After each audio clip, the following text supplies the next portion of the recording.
you join me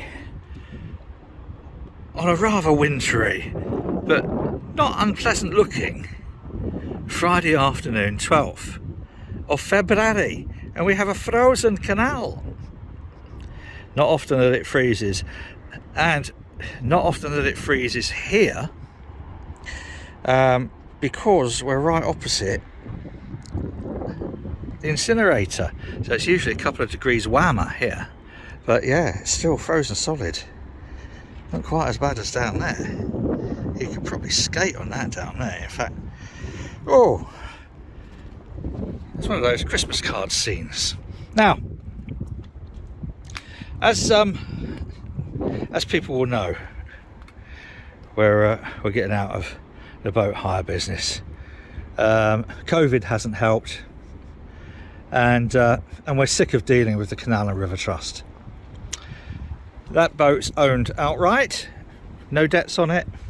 This boat owned outright, no loans to buy it, no debts on it. This building, freehold, and all the land and all that over there, owned outright, no mortgage, no debts secured against it. None of the businesses or companies have got any borrowing requirements, no overdraft, no loans, nothing. So, a week ago, on the 2nd of February, we set in motion the plan that we've been working on for a year or so, which was to establish this as a club, a private members club, and with charitable aims and objectives and social aims and community aims. Everybody knows, because they've all seen the bit that I wrote into the articles. And obviously, because of my health, there's always going to be questions. So Charlotte is the lead on here, and so we registered the company, Boathouse Social, under Section 60. We didn't need to put limited on the end, but it is a limited company. And we thought, right, we will now set up a bank account. I keep getting these adverts pop up on Facebook for Starling. So I thought, well, you know, a nice sort of like online. I use Monzo quite a lot. That's quite handy. It's useful. It's got an app. And oh god, it's cold. So set up this thing for Starling.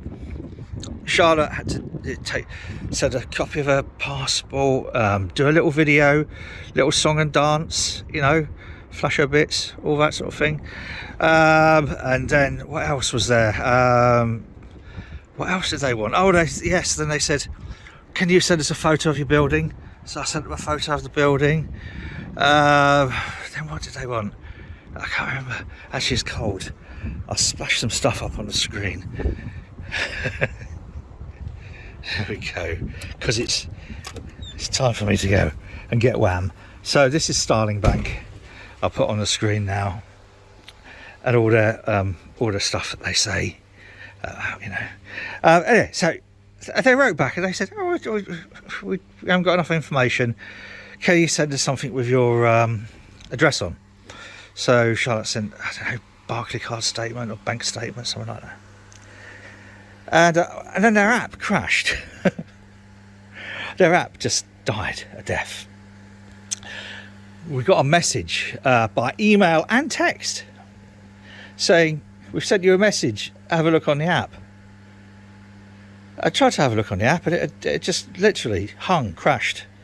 The only way to get out of it was to close it down in, you know, Android. Absolutely just kill it. So I uninstalled it, and then reinstalled it. And as a part of the reinstallation, it said, "What's your username, phone number, email, password?" It said to complete logging in, enter the last 4 digits of your debit card number.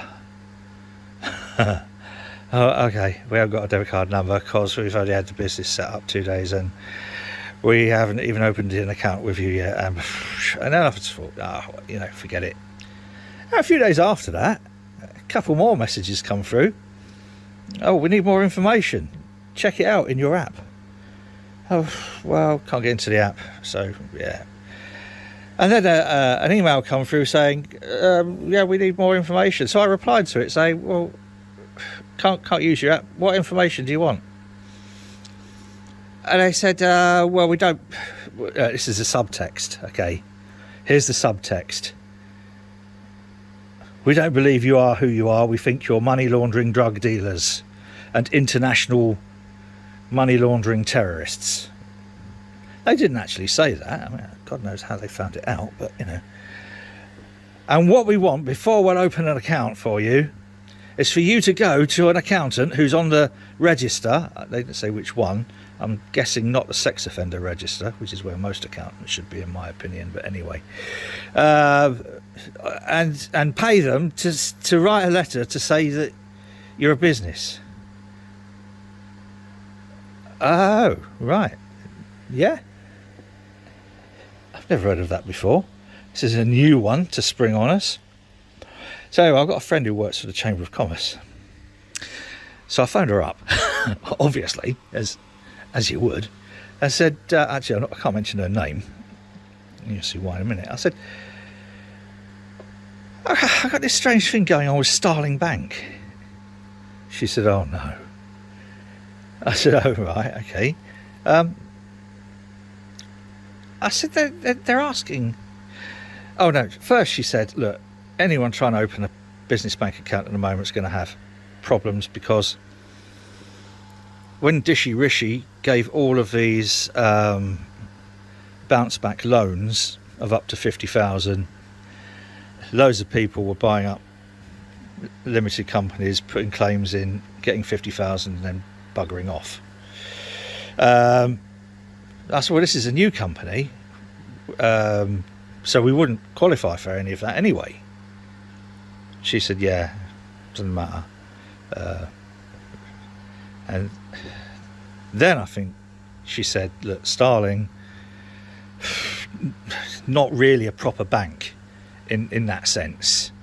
And I said, well, look, they've said that they want me to go and, or they want the business, so they want Charlotte to go and pay an accountant on a sex offenders, no, I didn't say sex offenders register, pay an accountant on some form of register, one of those sort of lists, yes, who we don't know, doesn't know us, we're never going to use, we don't need, and we're never going to appoint, but pay them some money to say that we're a business. Is that common practice? And her actual words were, and this is shield your children, please, shield your children. She said, that's bollocks. This is not a person that swears very often, believe me. She said it's bollocks. They will need to have, and she said she can get all the information. It's all public anyway. Your registered address. She can cross-reference that with the owners of the building on the land registry to say that there's no mortgage, there's no debt secured against it, so you've got equity. We reckon probably about £500,000 worth of equity if we drew on it. And I said, well, what should I do? She said, just walk away from them. Anyway, the other thing was, during the application process, they say, have you got a website? And we're only registered the company for 2 days. So, no, we haven't got a website. We registered the domain name. Then they wrote back saying, we want proof. You want proof of the domain name? So I stuck a tiny little website up. If you go to boathouse.social, you can put www in front of it if you want, doesn't make any difference. Just put boathouse.social and you'll see the little message that I put up for Starling, and now probably a link to this video as well, and advice on kind of dealing with Starling, because it's not been very very positive or pleasant. So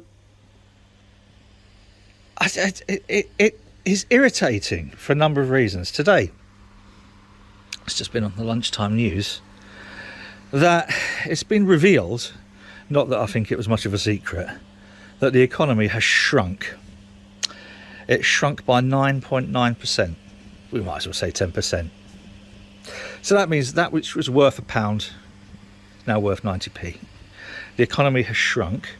COVID has decimated our economy. A number of businesses going sort of like to the wall. The business we've set up is all around having a social conscience and providing support structures.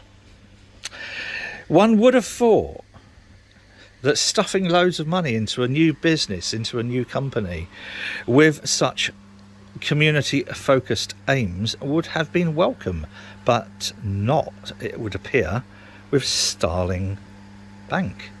And they haven't explained themselves. And I actually feel like, we're being treated as if we are, kind of like international drug smuggling, money laundering, kitten fingering scoundrels. And I don't like that. They've got an awful lot of personal information now. They've got passport photos, bits of video, they've got bank details, all of that. And I'm not sure I trust an organisation like that now, because they haven't been honest with us. They've thrown this thing in at the last moment of, we want you to go and get an accountant, go and pay an accountant. I can pay an accountant to say that my real name is Jerry Halliwell, because accountants, they're not renowned necessarily for being the most just and upright members of society. They're not exactly the sort of person that you can tell a brother in the dark, or someone who is renowned for having an in-depth knowledge of us and our various business interests. So I don't know, it's just weird. So that's my rant for today, and I think it's unnecessary, and I think it's a poor reflection that we don't want to borrow money. We've got our own assets, thank you. We don't need money to do what we want to do. We've got the building and facilities, we've got everything we need. We're moving away from the narrowboat business into a new realm, and they want to get a lower endoscope, bend us over, and it feels like even without the precaution of the KY jelly, do us from behind. So, and I just feel this is not a way to encourage business and economic growth in a country which is on its knees. So yeah, Starling Bank, fail, I'm afraid.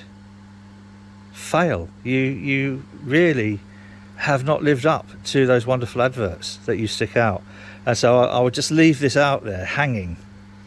And I don't think I've said anything at all which is libelous, but you'll obviously want more proof of address before you can get your legal team to send a letter saying these are blatantly untrue, and Dr. Godfrey proved that you cannot say things on the internet. Yeah, right. Don't bank with Starling, for God's sake. They are liars. There you go, that's something for your legal team. Cheers.